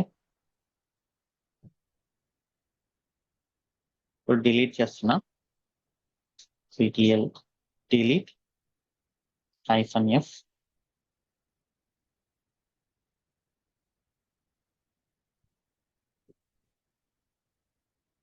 ఓకే, ఇప్పుడు మళ్ళీ అప్లై చేస్తా,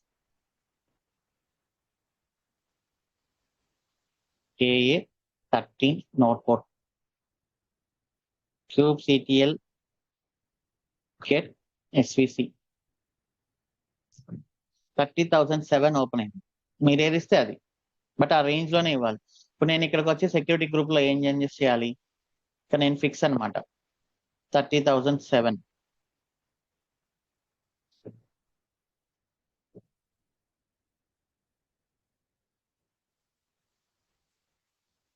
మీరు నాకు ఎక్కడ ఉందో అనవసరం, నేను ఏ పోర్ట్ అయినా కూడా 30,007 ఇచ్చానంటే నాకు రెస్పాన్స్ రావాలి. That can be any IP address. Okay, మరి ఏ ఐపీ అడ్రస్ అని ఇచ్చుకోండి. ఇప్పుడు 30,007కి వస్తుంది, అక్కడ నుంచి క్లస్టర్ ఐపీకి వెళ్తుంది. క్లస్టర్ ఐపీ చూసుకుంటుంది ఈ పాడ్ ఏ సర్వర్ లో ఉందా, దాన్ని ఎలా అప్రోచ్ అవ్వాలనేది మనకు అనవసరం.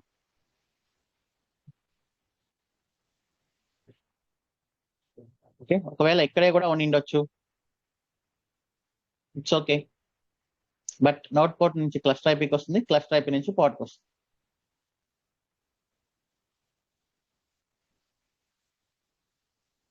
Let us have 5 minutes break and then we will continue.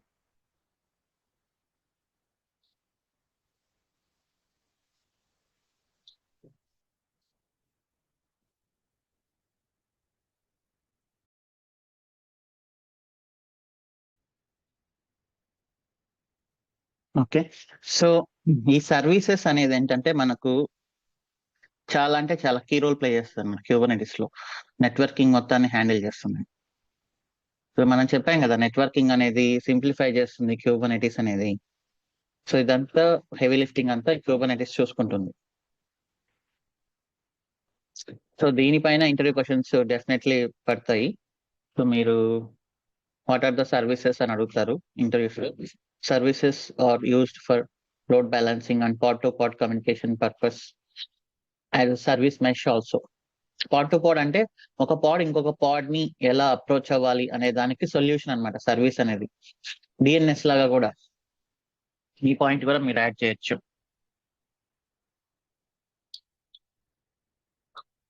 DNS between pods. Okay, there are 3 types of services. One is cluster IP, purely for internal purposes, and another one is node port. Using node port, external people can access, and the other one is load balancer. Load balancer ఏంటి అంటే మన IP address, మన port number బయట public ఇవ్వడం, do you think it is safe?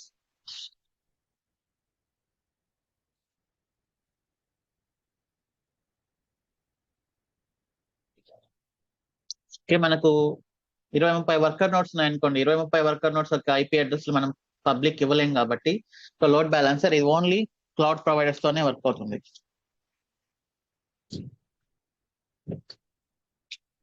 Okay, ఇప్పుడు EKS ఉంది కాబట్టి EKS కి లోడ్ బ్యాలెన్సింగ్ ఇంటిగ్రేషన్ ఉంటుంది కదా, ఆబ్వియస్లీ ఏడబ్ల్యూఎస్ అన్నాక. So here service opens classic load balancer. Okay, మనకు 3 టైప్స్ ఆఫ్ లోడ్ బ్యాలెన్సర్ ఉన్నాయి. Classic load balancer, application load balancer, network load balancer. Classic load balancer అనేది old generation, AWS అది recommend చేయదు actually.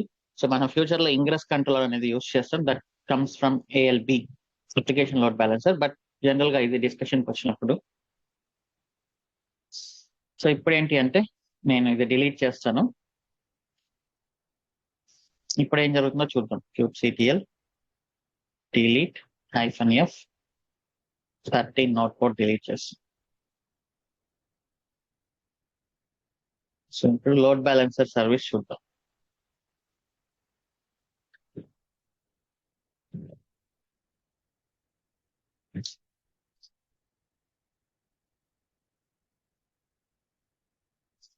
నేను labels changes చేస్తున్నా. ఒకవేళ మీరు అన్ని ఎట్ ఎ టైం రన్ చేసినా కూడా ప్రాబ్లం రాకుండా నేమింగ్ వల్ల. ఓకే,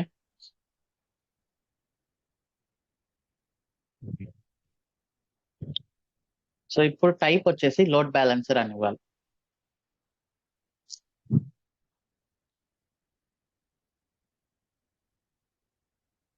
స్పెక్ లో టైప్ వచ్చేసి load balancer.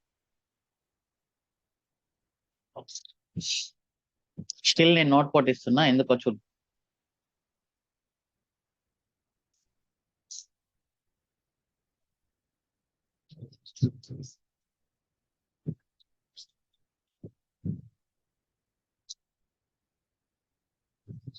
kubectl get svc. So ఇప్పుడు చూడండి, మనకు ఎక్స్టర్నల్ ఐపీగా this is the load balancer యొక్క డిఎన్ఎస్ అనమాట. మీరు ఇక్కడ వెళ్ళి మీ దాంట్లో లోడ్ బ్యాలెన్సర్స్ చూసారంటే ఇక్కడ ఒక లోడ్ బ్యాలెన్సర్ క్రియేట్ అయింది. పోర్ట్ నెంబర్ 80 పైన లిజన్ చేస్తుంది. టార్గెట్ ఇన్స్టెన్సెస్ మన 3 సర్వర్స్ కి వెళ్తుంది. మన 3 వర్కర్ నోట్స్ అన్ని ఇక్కడ వస్తాయి.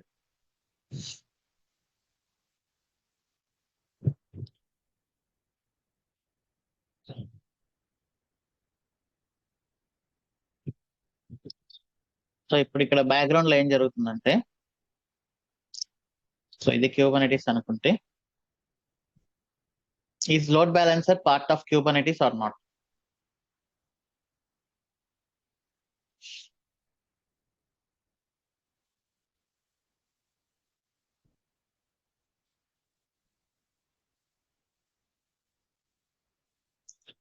నో, లోడ్ బ్యాలెన్సర్ అనేది డిఫరెంట్ కాంపోనెంట్. ఈ కేస్ అనేది డిఫరెంట్ కదా.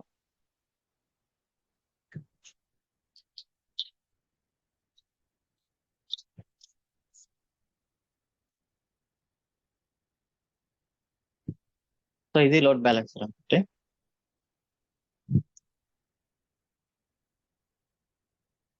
సో మనం ఇప్పుడు లోడ్ బ్యాలెన్సర్ పోర్ట్ నెంబర్ 80 పైన లిసన్ అవుతుంది, మనం చూసాం మనం.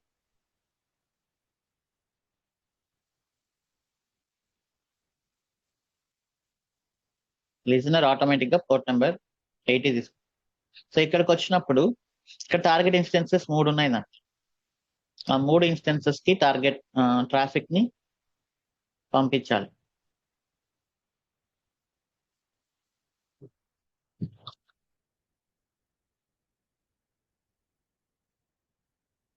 ఓకే, ఇక్కడ మీరు చూస్తే లోడ్ బ్యాలెన్సర్ కి పోర్ట్ నెంబర్ 80 పైన ట్రాఫిక్ వస్తుంది.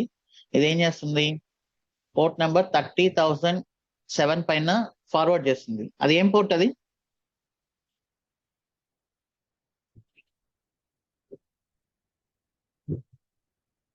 నోట్ పోర్ట్ కదా,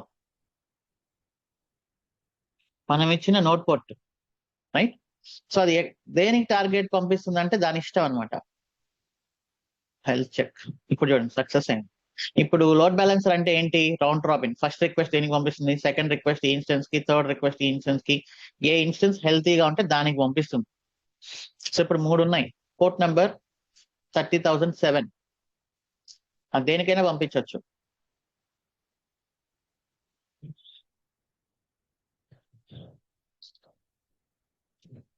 ఓకే, సో ఇక్కడ నుంచి రిక్వెస్ట్ మనకి లోడ్ బ్యాలెన్సర్ నుంచి 30,007 కి వస్తుంది. 30,007 పైన ఏ ఇన్స్టెన్స్ కైనా వెళ్ళొచ్చు.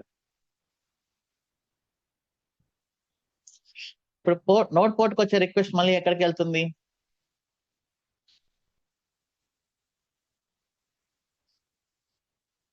నోట్ పోర్ట్కి వచ్చే రిక్వెస్ట్ మళ్ళీ ఎక్కడికి వెళ్తుంది?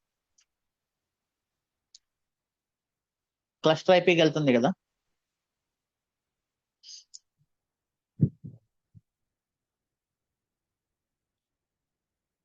మీరు ఏ దానిపైన హిట్ చేసినా కూడా ఇక్కడ నుంచి మళ్ళీ రిక్వెస్ట్ అనేది క్లస్టర్ ఐపీకి వస్తుంది.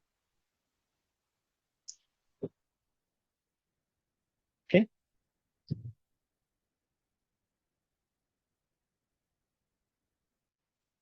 సో క్లస్టర్ ఐపీ నుంచి మళ్ళీ ఎక్కడికి వెళ్తుంది?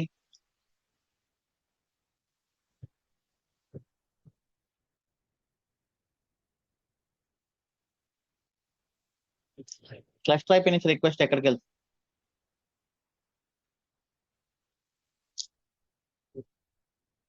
పాడ్కి వెళ్తుంది.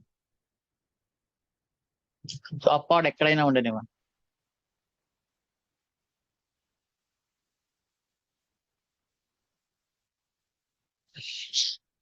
ఓకే, సో ఇలా జరుగుతుంది అనమాట. సో ఇప్పుడు ఏంటంటే లోడ్ బ్యాలెన్సర్ అనేది టాప్ లో ఉంటుంది. మీరు లోడ్ బ్యాలెన్సర్ ఏదైనా ఓపెన్ చేశారంటే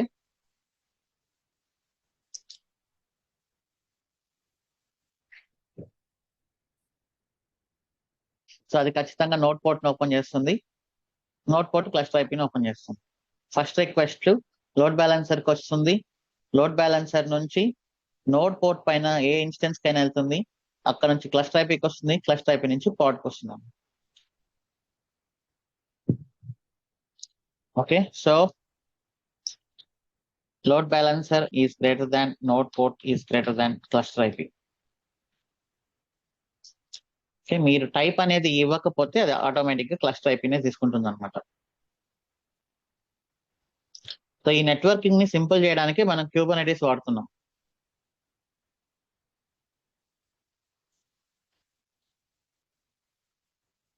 బట్ అన్ఫార్చునేట్లీ దీనివల్ల మనకి లోపల ఏం జరుగుతుందో తెలియకుండా ఉంటుంది. అంటే ఇంకా నెట్వర్కింగ్ గురించి మీకు తెలుసుకోవాల్సిన అవసరం కూడా లేదు.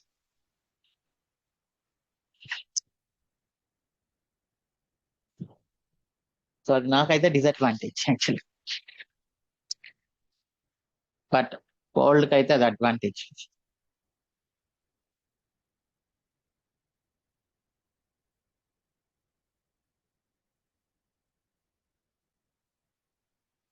So this is about service అన్నమాట.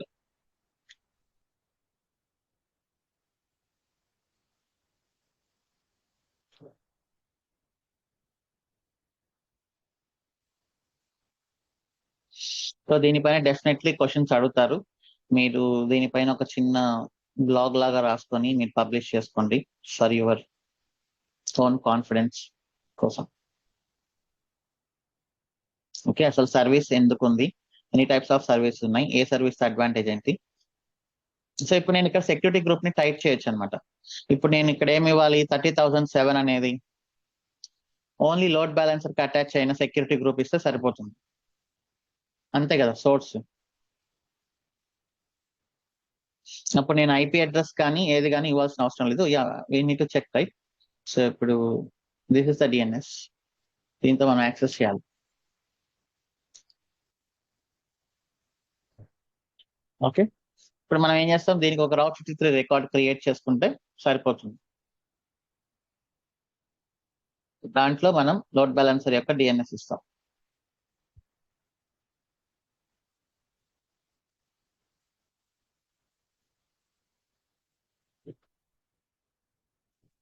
ఓకే, మనం సరే ఈరోజు ఇక్కడితో స్టాప్ చేద్దాం.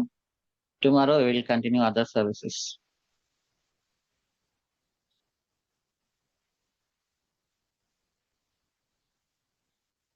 Okay, so let us have few questions.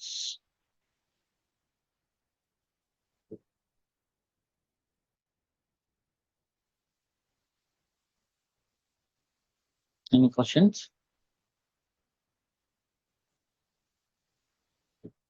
Rama. యాక్చువల్గా సర్వీసెస్ 3 టైప్స్ అని చెప్పారు కదా, cluster IP, node port and load balancer. మరి ఫస్ట్ నోడ్ పోర్ట్ దగ్గర నుంచి క్లస్టర్ ఐపీకి మళ్ళీ ఎందుకు వెళ్తుందండి యాక్చువల్? ఇంకా అది అలా డిజైన్ చేశారు అంతే. క్లస్టర్ ఐపీ అనేది ఇంటర్నల్ అన్నమాట. ఇంటర్నల్ అవును చెప్పారు. అంటే క్యూబర్నెటిస్ వరకే వర్క్ అవుతుంది, క్యూబర్నెటిస్ లో ఉండే వరకే వర్క్ అవుతుంది. నోడ్ పోర్ట్ అనేది ఎక్స్టర్నల్ కదా. ఇప్పుడు ఒక సర్వర్ పైన ఒక పోర్ట్ ని మనం ఓపెన్ చేసామంటే అది పబ్లిక్ వెళ్తుంది కదా. సో ఇప్పుడు పబ్లిక్ కి మీరు ఏం చెప్తారంటే, పబ్లిక్ మీరు క్యూబర్నెటిస్ లో రన్ చేస్తారా లేదనేది కూడా అనవసరం.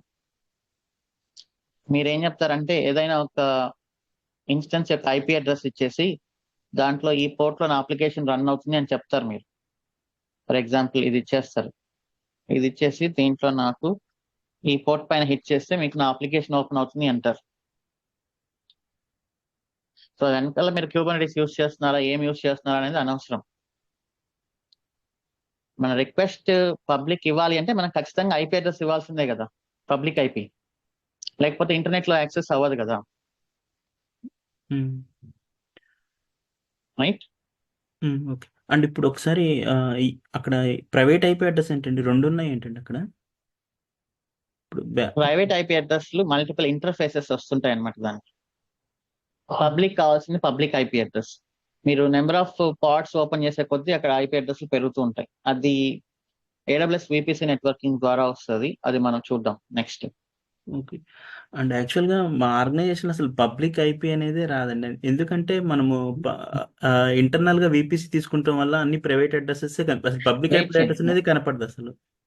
వెయిట్ చేయండి. ఇప్పుడు నేను ఇవన్నీ చెప్పాలి కాబట్టి పబ్లిక్ గా పెడుతున్నాం, తర్వాత రెస్ట్రిక్ట్ చేసి మొత్తం ఇంటర్నల్ గానే పెడతాం. ఓకే. సో ఇప్పుడు మనం ఈ వర్కర్ నోట్స్ ని ప్రైవేట్ సబ్నెట్ లో వేసాను అనుకోండి, ఏమవుతుంది? పబ్లిక్ ఐపీ రాదు కదా. ఓకే. పబ్లిక్ ఐపీ అవసరం అసలు లేదు కదా మనకి. మనం లోడ్ బ్యాలెన్సర్ వాడుతున్నప్పుడు లోడ్ బ్యాలెన్సర్ పబ్లిక్ సబ్నెట్ లో వేస్తాము, వర్కర్ నోట్స్ ని ప్రైవేట్ సబ్నెట్ లో వేస్తాము. ఓకే. ఓకే, అప్పుడు ఇంటర్నల్ ఐపీ అడ్రస్ ద్వారా కనెక్ట్ అవుతాయి. సో అంతవరకు రావాలి, ఇంకా వెయిట్ చేయండి కొంచెం, అండ్ నాకు ఆ టైం వస్తుంది. మా కంపెనీలో ఈసీఎస్ వాడుతూ ఉంటామండి. ఈసీఎస్లో ఏంటంటే ఒక సర్వీస్ అనేది ఎప్పుడైతే రీస్టార్ట్ అవుతుందో ఐపీ అడ్రస్ అనేది చేంజ్ అవుతూ ఉంటుంది అనమాట. ఇప్పుడు మీరు సర్వీస్ డిస్కవరీ అన్నారు కదా, ఈ ఈ ఐపీ వాల్యూని తీసుకెళ్ళి మేము పారామీటర్ స్టోర్లో పెట్టి మళ్ళీ ఇంకొక సర్వీస్ ఉంటుంది, దాన్ని రీస్టార్ట్ చేస్తే ఆ టెస్టింగ్ టీమ్ వాళ్ళు గ్రిడ్స్ ఉంటాయి అనమాట. ఆ టెస్టింగ్ టీమ్ వాళ్ళు టెస్ట్ చేసుకోవడానికి వీలుగా ఉంటుంది. ఈ అది కూడా ఈసీఎస్ అవసరం లేదు, ప్రైవేట్ డిఎన్ఎస్ వాడండి. మీరు మళ్ళీ ఐపీ అడ్రస్లు మారినప్పుడు పారామీటర్ స్టోర్ లో అవన్నీ అవసరం లేకుండా దెర్ ఇస్ ప్రైవేట్ డిఎన్ఎస్, అది యూస్ చేస్తే మీకు అక్కడ మీరు ఇవన్నీ చేయాల్సిన అవసరం ఉంది. ఈ సర్వీస్ డిస్కవరీ అని యాప్ మెష్ అని చెప్పారనమాట. అలా చేయొచ్చు అన్నట్టుగా అన్నారు, కానీ ఇంకా మేము స్టార్ట్ చేయలేదు. అంత దూరం అవసరం లేదు, ప్రైవేట్ డిఎన్ఎస్ వాడండి సరిపోతుంది. ఓకే. ఆ ఈసీఎస్ కాన్సెప్ట్ అవి చెప్తారండి? నో, ఈసీఎస్ అందరూ వాడు, క్యూబర్నెటిస్ మోస్ట్లీ వాడతారు. కుబర్నెటిస్ వాడతారు, ఈసీఎస్ అసలు మన పోర్షన్ లో ఈసీఎస్ ఎక్స్ప్లెయిన్ చేస్తారు. లేదు లేదు, అది లైక్ AWS యొక్క స్టార్టింగ్ ఇంటర్నల్ ఇంప్లిమెంటేషన్. క్యూబర్నెటిస్ అనేది ఇట్స్ ప్లాట్ఫామ్ యాజ్ సర్వీస్. అది AWS అయినా, అజూర్ అయినా, GCP అయినా అన్నిట్లో సేమ్ అనమాట. ECS అనేది ఓన్లీ AWS లోనే వర్క్ అవుతుంది. ఓకే. ఫార్గెట్ సర్వీసెస్ అవి ఎక్స్ప్లెయిన్ చేయరా ఏమి? అది సిలబస్ లో లేదు అండ్ అది అవసరం లేదు కూడా. మేబీ మీ కంపెనీలో వాడుతున్నారేమో, బట్ మోస్ట్లీ అది యూస్ చేయరు. Okay. Okay, sure, thank you. Rajasekhar. Hi Shiva. Hi. ఇక్కడ మనం లేబుల్స్ ఇస్తున్నాం కదా, అక్కడ లేబుల్స్ లో అన్ని ఇవ్వకుండా ఇక్కడ 5 ఇస్తున్నాం. మనం ఒక 3 లేబుల్స్ పాస్ చేసామనుకో, అది ఇవ్వచ్చు. ఓకే. ఇప్పుడు నేను ఇక్కడ ఒకటి కూడా ఇవ్వచ్చు, నో ప్రాబ్లం. ఓకే, కానీ ఒకటి యూనిక్ గా ఉండాలి, వేరే వాటికి ఉండకూడదు. ఓకే. సో మన పార్ట్ లో 5 ఉన్న స్పెసిఫికేషన్ లో 5 ఉన్నా కూడా పార్ట్ లో ఒకటి ఇచ్చినా వర్క్ అవుతుంది. సర్వీస్ లో ఒకటైనా ఇవ్వచ్చు, బట్ ఈ ఒక్క లేబుల్ అనేది డిఫరెంట్ ప్రాజెక్ట్స్ వాటికి ఉన్నది అనుకోండి, వాటిని కూడా వీళ్ళు అటాచ్ అవుతుంది. ఓకే. సో ఏదన్నా యూనిక్ గా ఉంటే వర్క్ అవుతుంది. యూనిక్ గా ఉండేలాగా చూసుకోవాలి. Okay. Okay, so one more thing, ఇప్పుడు మనం ఏ వేరియబుల్స్ పాస్ చేయాలన్నా ఎన్విరాన్మెంట్ వేరియబుల్స్గా పాస్ చేస్తున్నాం కదా. సో కాన్ఫిగ్ మ్యాప్ లాగా చేస్తున్నాం యాక్చువల్లీ. సో యాక్చువల్గా జావా అప్లికేషన్స్లో మోస్ట్లీ ప్రాపర్టీస్ ఫైల్స్ చేస్తుంటారు కదా డెవలపర్స్. సో యాక్చువల్గా వాళ్ళు ఏం చేస్తుంటారంటే ఎన్విరాన్మెంట్ వేరియబుల్స్ తీసుకోకుండా డైరెక్ట్ ప్రాపర్టీస్ ఫైల్స్ నుంచి రీడ్ చేస్తుంటారు వాల్యూస్. కోడింగ్ లో ఎన్విరాన్మెంట్ ఫైల్స్ తీసుకునేలాగా కూడా రాయొచ్చు. ఓకే, సో అది మనం మ్యాండేటరీగా చెప్పాలా, అది డెవలపర్స్కి ఇలా చేస్తేనే మనం చేయగలుగుతామని, లేకుంటే ఏమన్నా అదర్ ఆప్షన్ ఉందా ప్రాపర్టీస్ ఫైల్స్ పాస్ చేయడానికి? ప్రాపర్టీ ఫైల్ అయినా అది ఏం చేస్తుందంటే మళ్ళీ తీసుకెళ్లి ఎన్విరాన్మెంట్ వేరియబుల్ లో పెట్టడమా ఆర్ ఎన్విరాన్మెంట్ వేరియబుల్ లో పెట్టకపోవచ్చు. జావా అప్లికేషన్ వాళ్ళకి తెలుస్తుంది అనుకుంటా. సో మనం వాళ్ళకి కమ్యూనికేట్ ఎన్విరాన్మెంట్ చేయాల్సి వేరియబుల్స్ ని వాళ్ళు Set జావాలో చేసుకోవాలి. నుంచి యాక్సెస్ చేయొచ్చు. Like Java accessing from environment variables.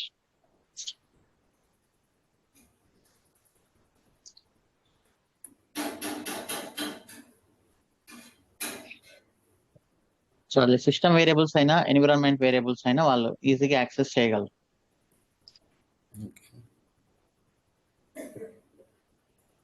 So అది మ్యాండేటరీగా మనం చెప్పాల్సి, డెవలపర్స్ కమ్యూనికేట్ చేయాల్సి ఉంటుందా మీరు ఖచ్చితంగా? అది ఫస్ట్ లో మనం చేస్తాం కదా, ఫస్ట్ టైం సెటప్ చేసేటప్పుడు ఓకే, అది ఆబ్వియస్లీ చేసుకుంటారు కదా ఎవరు అందరూ. ఓకే, సో దీంట్లో ఏంటంటే మళ్ళీ ఒక్కొక్క ఎన్విరాన్మెంట్ ఒక్కొక్కటి ఉంటుంది కదా.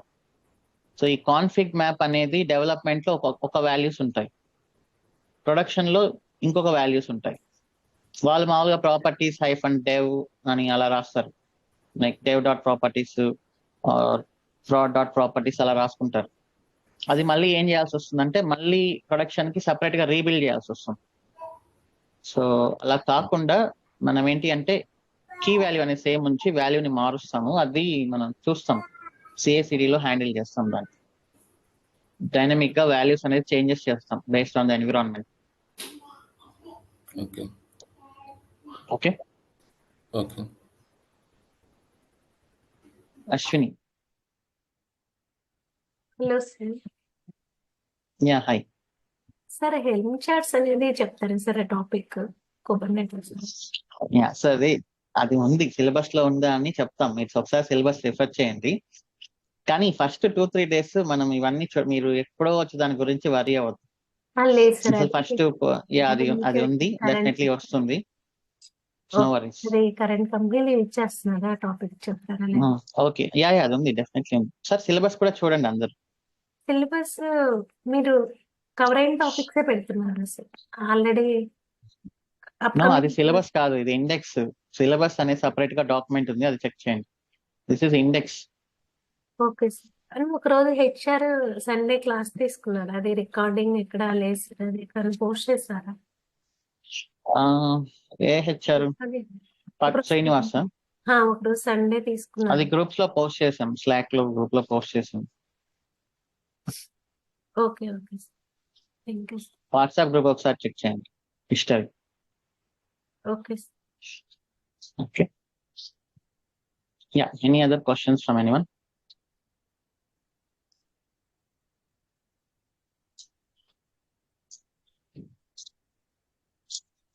Okay, that's all for today's session. See you tomorrow. Bye. Okay, Lakshman, final question from Lakshman. Yes, Chapan. Hello అన్న, Yeah. Hi. డాకర్ ఇమేజెస్ అనేవి డెవలపర్స్ క్రియేట్ చేస్తారా? మా ఫ్రెండ్ జావా డాకర్ ఫైల్ కి ఓనర్ వాళ్ళే. ఒకవేళ వాళ్ళకి ఏమైనా ప్రాబ్లం వస్తే మనం హెల్ప్ చేస్తాం. తను జావా నేర్చుకుంటున్నాడు, తనే ఇమేజ్ క్రియేషన్ అవి చెప్తున్నారంట, అందుకోసం అడుగుతాను. యా, వాళ్ళకి నాలెడ్జ్ అయితే డెఫినెట్లీ ఉండాలి. ఒకవేళ వాళ్ళకి ఏమైనా ప్రాబ్లం వస్తే మనం హెల్ప్ చేయాల్సి వస్తుంది. ఓకే అన్న, థ్యాంక్స్. ఓకే, డాకర్ ఫైల్ అనేది కూడా ఫ్రీక్వెంట్ గా చేంజ్ అయ్యేది ఏం కాదు. ఓకే, డాకర్ ఫైల్ అనేది మనం చూసాం కదా, డాకర్ ఫైల్ లో ఏం చేంజెస్ అవుతాయి?